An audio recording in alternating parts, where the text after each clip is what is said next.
The prep was done months ago, now the serving up was meant to start. A rise in the minimum wage, new employment rights in the coming days. For businesses though, on top of increased national insurance contributions, new business rates, and before they even think about the impact of war, the outlook's tough. What's the impact on you? It'll be enormous. We feel like we're holding up the high street. Hospitality is the third largest employer. We're seeing it now. I mean, it's not something that's happening down the line. We're seeing job losses. We're seeing fewer young people coming into the industry because these businesses can't take on these people.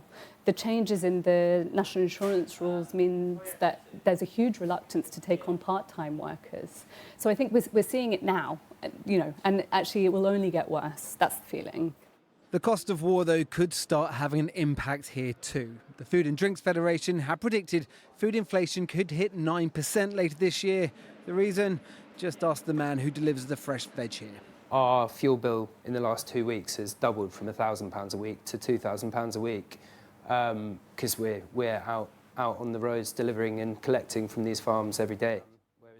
What he wants, what Australia, Ireland and Spain have already announced. Relief on fuel duties as oil prices surge.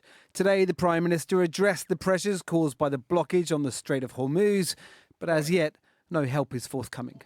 So far, you seem reluctant to talk about specifics for help because of this war. And the criticism is that you've been dithering. So have you been dithering, or yes or no, do you have in mind a fixed set of plans for the hardest hit by the cost of living crisis caused by this war? And if so, when can we expect to hear them?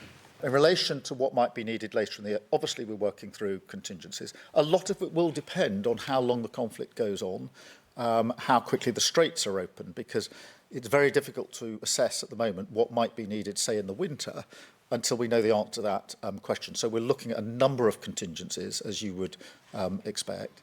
For the opposition, they say the public are staring down the barrel of a possible average increase in energy prices of £500 by the end of the year and need reassurances now.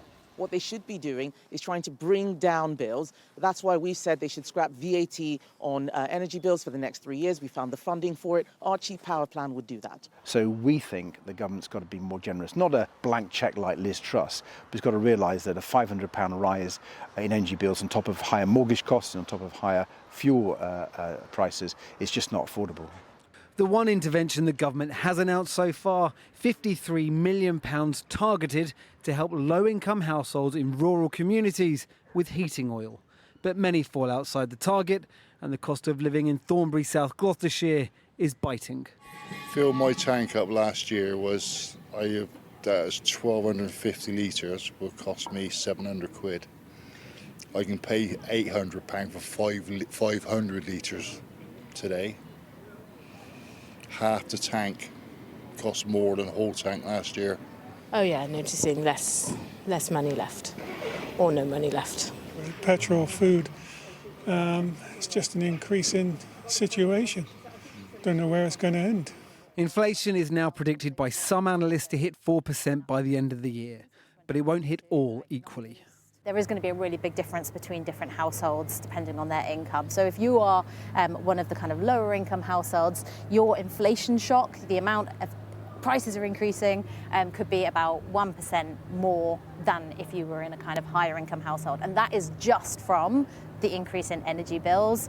Doesn't even account for all of these secondary shocks like the higher cost of food that we're also expecting to come down the line. OK, so add in all those things as well, and people really could be clobbered. Even more, and that divergence between the impact for lower and higher households could be even bigger as well.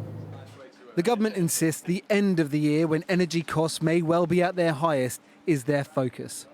Little comfort for businesses and households starting to feel the pinch now. Well, a bit earlier, I spoke to the Minister of Energy for Consumers, Martin McCluskey, and I asked him what he could do to help people like the food supplier in Paul's report, whose fuel bill had doubled in 2 weeks. I know how anxious people across the country are about this at the moment. It's why today, while people are looking at their TV screens and possibly assuming that their energy bills would be going up, energy bills are going down today because of the decisions that the government took in the budget last year. Now, that's obviously for domestic consumers in their homes.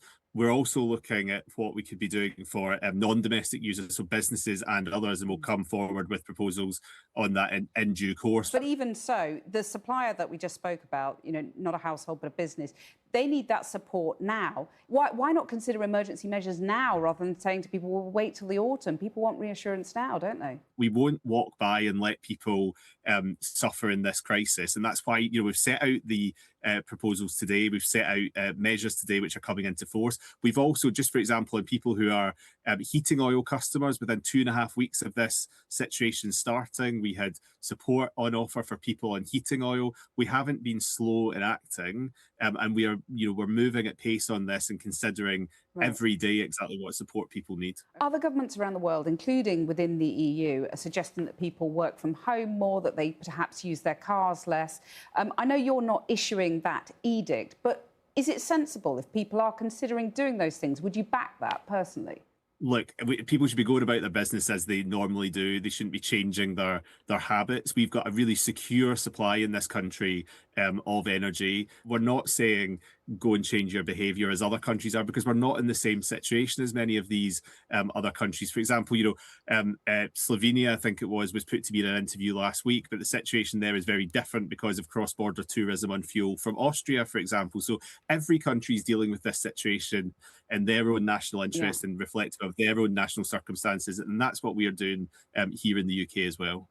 And all the forecasts suggest that the UK is going to be worst hit economically, worse hit than other countries. Keir Starmer's made it clear today that this is not our war. Are you angry at Donald Trump for launching this war of choice that has left so many people in the country now worried about the future? Look, I'm angry at the consequences of this war, which is, some of the things that we've been discussing tonight, and the fact that people's bills are going up because of it. Are you angry that this war has been launched in the first place? Look, this isn't a war we were part of. It's not something that we got involved in those initial stages. We only got involved in the defensive side of it. And I'm angry at as I said, the consequences of that war. And the Prime Minister made the right decision. That was taken the Prime Minister in the White House. The Prime Minister made the right decision not to be involved in those opening stages of this conflict. Martin McCluskey, thank you very much. Thank you.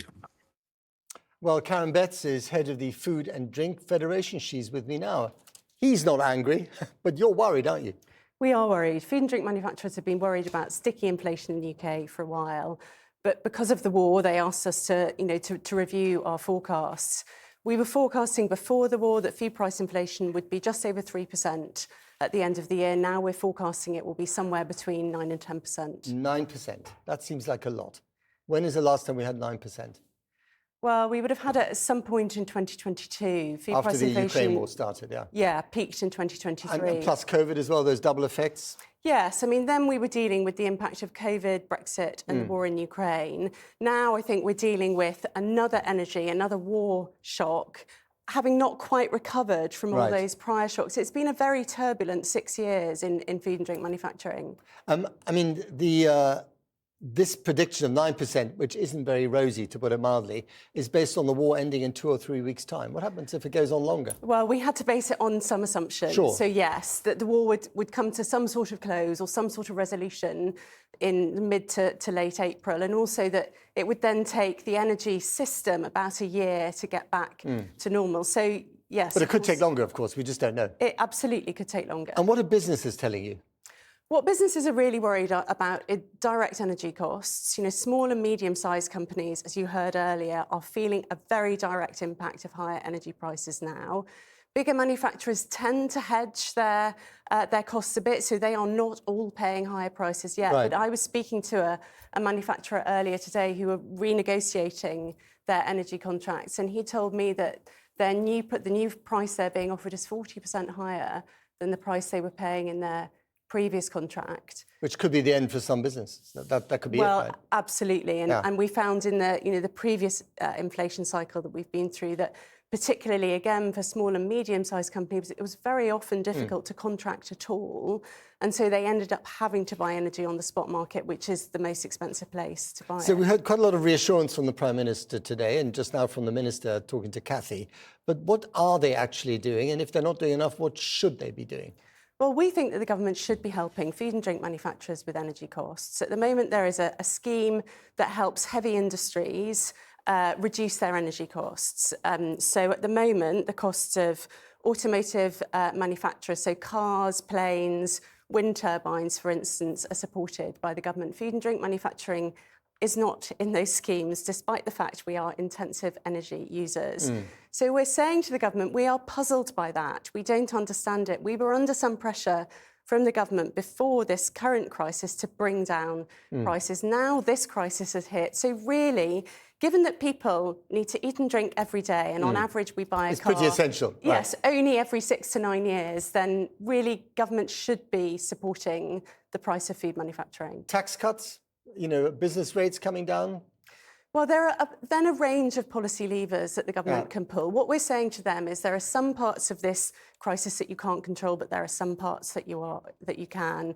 So yes, absolutely, tax and business rates are in the mix. But I think more importantly for our industry, we have a tsunami of new regulation coming at us, from packaging and recycling reforms through to the new food trade agreement that the government is negotiating with the EU that will mean a change to UK domestic law. So there's quite a cost wrapped up in that. The government wants to change the regulations that have only just come into effect around how and where you can sell high fat, salt and sugar food. So we're saying to them, you could cut the red tape, pause, less regulation. Give us a break. Absolutely, you could pause it. Got to leave it there. Karen Betts, thank you very much indeed.